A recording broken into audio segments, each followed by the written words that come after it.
Assalamualaikum warahmatullahi wabarakatuh. Hi, my name is Anjali Cahaypangestu. In this moment, I would like to read the story by Chris Ross, A Serious Case. I have a friend who is afraid of spider. This isn't very unusual. A lot of people are afraid of spider. I don't really like spider much myself. I don't mind them if I see them outside in the garden, as long as they are not too big. But if one comes in the house, especially if it's one of those really big spiders with furry legs and little red eyes, then I go yuck and I try to get rid of it. Usually, I'll, I'll use a brush to get rid of the spider, but if I feel brave, then I'll put a glass over the top of it, slide a piece of paper under the glass, and then take it outside. It's quite normal, I think, but my friend isn't afraid of spider in any normal way. She isn't just afraid of spider, she's totally, completely, and utterly terrified of them. When my friend sees a spider, she doesn't just go, oh, or run away, or ask someone else to get rid of the horrible creepy crawly. No, she screams as loud as she possibly can. She screams so loud that her neighbors worry about her and think about calling the police. When she sees a spider, she shivers all over and sometimes she freezes completely. She can't move at all because she is so terrified. Sometimes she even faints. But my friend had a surprise for me when we met for coffee last week. Guess what? She asked me. What? I said. I got a new pet. Great, I said. What is it? A dog? A cat? No. A badgie? No. A rabbit? No. What then? I've got a pet spider. I don't believe you. It's true. I decided it was time I did something about my phobia. So I went to visit a doctor, a special doctor, a psychiatrist that a psychiatrist specializes in phobias, helping people who have irrational fears to get better and live normally. He told me I suffered from arachnophobia. It is an irrational fear of spiders, he said. About 1 in 50 people suffer from a severe form of arachnophobia. It's not very uncommon. Thanks, said my friend, but that doesn't help me much. There are lots of different ways we can try to cure your phobia, said the psychiatrist. First, there is the traditional analysis. What does that mean? Asked my friend. This means lots of talking. We try to find out exactly why you have such a terrible fear of spiders. Perhaps it's linked to something that happened to you when you were a child. Oh dear, said my friend. That sounds quite worrying. It can take a long time, said the psychiatrist. Years, sometimes, and you can never be certain that it will be successful. Are there any other methods? Yes, some psychiatrists use hypnosis along with traditional analysis. My friend didn't like the idea of being hypnotized. I'm worried about what things will come out of my subconscious mind, she said. Are there any other methods?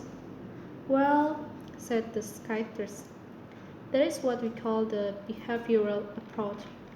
What's the behavioral approach? Asked my friend.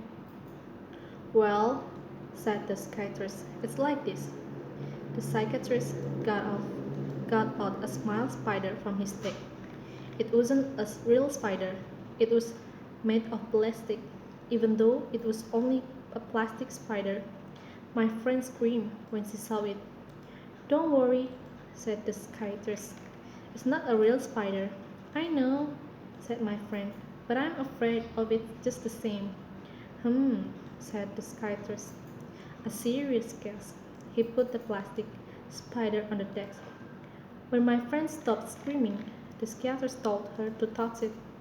When she stopped screaming again, the idea of touching the plastic spider was enough to make her scream. She touched it. At first, She touched it for just 1 second. She shivered all over, but at least she managed to touch it. Okay, said the psychiatrist. That's all for today. Thanks, you can go home now. That's it? Asked my friend. Yes, that's all? Yes, for today. This is the behavioral approach. Come back tomorrow. My friend went back the next day, and this time the plastic spider was already on the doctor's desk.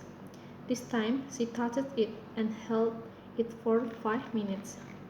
Then the doctor told her to go home and come back the next day.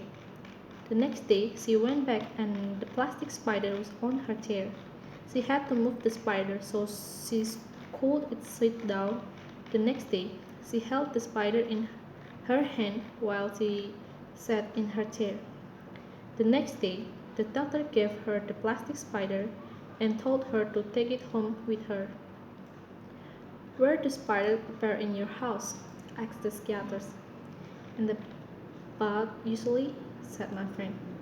Put the spider in the bath, he told her. My friend was terrified of the spider in the bath, but she managed not to scream when she saw it there. It's only a plastic spider, she told herself. The next day, the psychiatrist told her to put the spider in the living room. My friend put it on top of the television. At first, she thought the spider was watching her and she felt afraid. Then she told herself that it was only a plastic spider. The next day, the psychiatrist told her to put the spider in her bed. No way, she said, absolutely not. Why not? Asked the psychiatrist. It is a spider, replied my friend. No, it's not, said the psychiatrist. It is a plastic spider. It's not a real one. My friend realized that her doctor was right. She put the plastic spider in her bed, and she slept there all night in her bed. She only felt a little bit afraid. The next day, she went back to the psychiatrist. This time, she had a sock, a big sock, sitting in the middle of the doctor's desk, where was a spider, and this time, it was a real spider. My friend was about to scream and run away, but she didn't.